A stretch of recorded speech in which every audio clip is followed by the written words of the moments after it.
Coucou les amis, j'espère que vous vous portez super bien. Aujourd'hui, on vient parler d'une affaire qui défraie les chroniques. C'est l'occasion ou alors il y a lieu de faire une interpellation aux uns et aux autres. On parle d'esprit bouffeur d'énergie.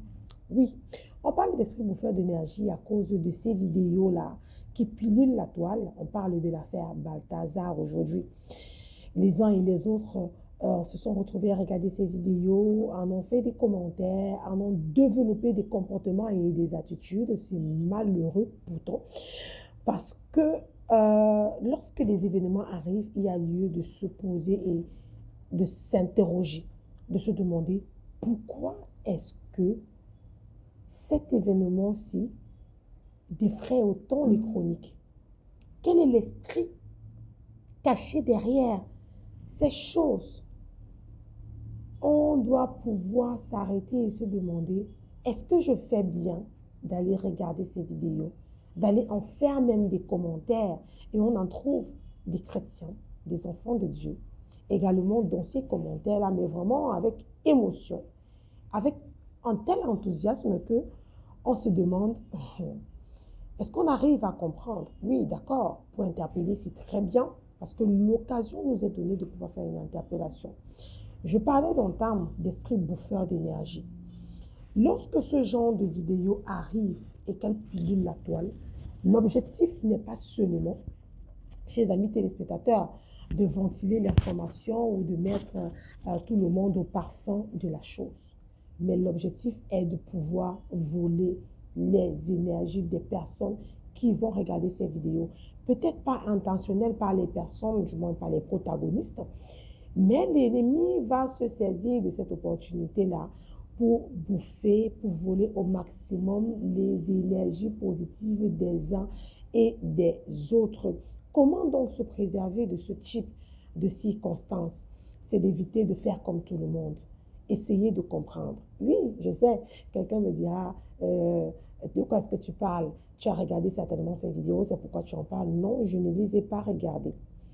Par contre, j'étais au courant de l'affaire par les commentaires autour de moi, ensuite par les médias qui ont traité de cette affaire et qui l'ont ramené à la lumière parce que désormais étant un fait de société.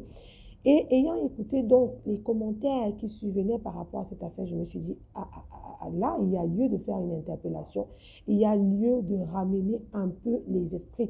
Parce que lorsque les phénomènes arrivent, lorsqu'on se retrouve dans des saisons où on vit des choses assez interpellatrices comme celle de ce monsieur-là, il y a lieu de se poser les questions. Parce qu'il est important d'évoluer dans la vie avec un esprit de discernement.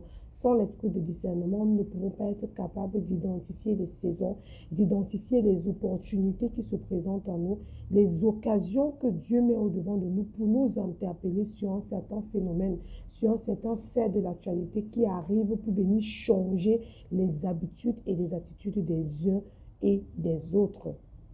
Il y a donc lieu de se poser cette question. Vous pensez que c'est réellement une affaire simpliste de quelqu'un qui s'amuse comme les commentaires des uns et des autres le font savoir? Non. Il y a quelque chose de spirituel dans cette affaire. Les personnes qui ont regardé ces vidéos, leur comportement, il y en a même qui avaient des habitudes saines qui vont se retrouver en train de développer des mauvaises habitudes. Parlant par exemple de la masturbation. Ayant regardé ces vidéos-là à caractère pornographique, eh bien, les incidents vont se faire au niveau mental pour se répercuter au niveau physique. Et pas que. On parle également d'énergie. Lorsque vous avez l'habitude de regarder des choses qui puisent dans votre énergie, sachez que vous vendez simplement votre énergie. Et ce genre d'opportunité-là, le monde des ténèbres les saisissent pour pouvoir voler les énergies des uns et des autres.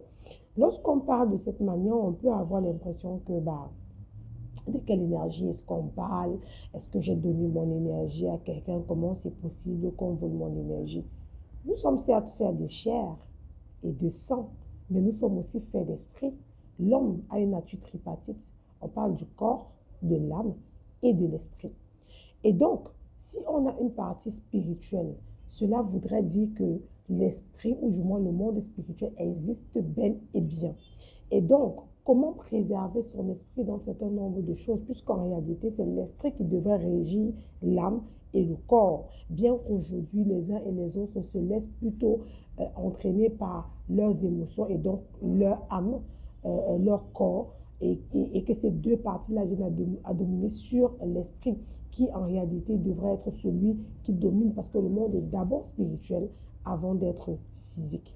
Et donc, quand on se retrouve dans de tels phénomènes, où on parle de jeunes filles célibataires qui se retrouvent dans cette affaire, on parle des femmes mariées aussi qui se retrouvent dans cette affaire, on parle des grandes personnalités, c'est une occasion. Oui, c'est une occasion, chers amis téléspectateurs, de pouvoir s'arrêter un temps soit peu pour se demander, mais quel est l'objectif?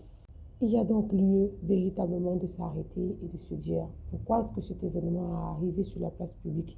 Des explications pourraient être correctes comme données parce que j'ai entendu un frère, le petit frère qui ont été appelés par le monsieur en question d'aller, parce qu'une enquête étant sur lui, d'aller dans son téléphone pour prendre des éléments ou quoi que ce soit, je ne sais pas trop, mais le petit frère serait tombé sur les vidéos, également aurait vu l'image de sa femme dans l'une de ces vidéos-là et s'est dit qu'il y en a forcément plus dans la machine et aller sur la machine, a découvert qu'il y en avait un tas de vidéos, a décidé de les balancer sur la toile parce que fâché contre son frère. Bref, peu importe, comme je le disais dans le thème, 400 vidéos pornographiques qui circulent dans les réseaux sociaux. Et la jeunesse qui est pleine dans les réseaux sociaux, qui va tomber dans ces vidéos et qui vont commencer à les regarder, à en faire des commentaires. Qu'est-ce que vous croyez qu'il va s'en suivre? On parle souvent de vocation. On parle souvent d'éveiller les vocations chez les jeunes. Est-ce que vous ne voyez pas là une occasion pour la jeunesse d'être davantage pervertie qu'elle ne l'est au jour d'aujourd'hui? C'est une occasion, chers amis téléspectateurs, d'interpeller nos petits frères, d'interpeller nos petites sœurs, d'interpeller nos amis, nos parents sur un ensemble de choses, à faire attention à tout ce qui arrive dans nos téléphones. On n'est pas obligé de les regarder. Quand quelqu'un m'envoie des vidéos et que je n'attendais pas, je ne les ouvre pas directement. Je vais poser la question, qu'est-ce qu'il y a dans la vidéo? Si vous n'avez pas la capacité de pouvoir me l'expliquer, je ne la regarderai pas tout simplement.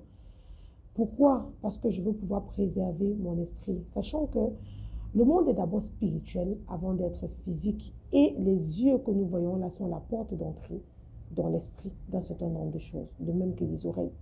Mais appesantissons-nous sur les yeux.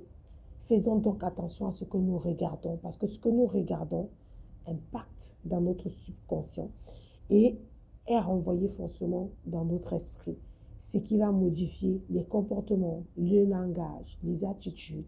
On voit aujourd'hui des personnes manifester un certain signe. Quand je posais la question, on me disait c'est l'un des signes dont le monsieur fait dans chacune de ses vidéos. Et vous les reproduisez. Est-ce que ça fait du sens? Est-ce que ça fait du sens? Non. Est-ce qu'on suit des personnes simplement pour les suivre ou on suit des personnes parce qu'on voudrait avoir un plus pendant qu'on suit ces personnes? Est-ce qu'on suit des personnes parce qu'elles éveillent notre esprit par rapport à un sentiment positif ou négatif, par rapport à une avancée, par rapport à notre développement personnel? Ou alors on fait simplement comme tout le monde fait? Si c'était le cas, arrêtons, chers amis téléspectateurs. Faisons attention, chers amis chrétiens. Faisons attention. Les jours sont mauvais, rachetons le temps. Ça ne se rachète pas seulement en étant dans la prière, mais par également les bonnes attitudes et les bons comportements que nous pouvons développer et manifester dans la vie quotidienne.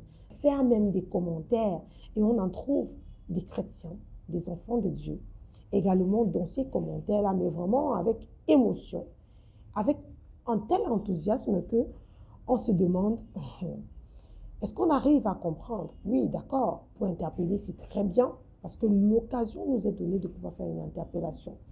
Je parlais d'un terme d'esprit bouffeur d'énergie. Lorsque ce genre de vidéo arrive et qu'elle pilule la toile, l'objectif n'est pas seulement, chers amis téléspectateurs, de ventiler l'information ou de mettre tout le monde au parfum de la chose. Mais l'objectif est de pouvoir voler les énergies des personnes qui vont regarder ces vidéos.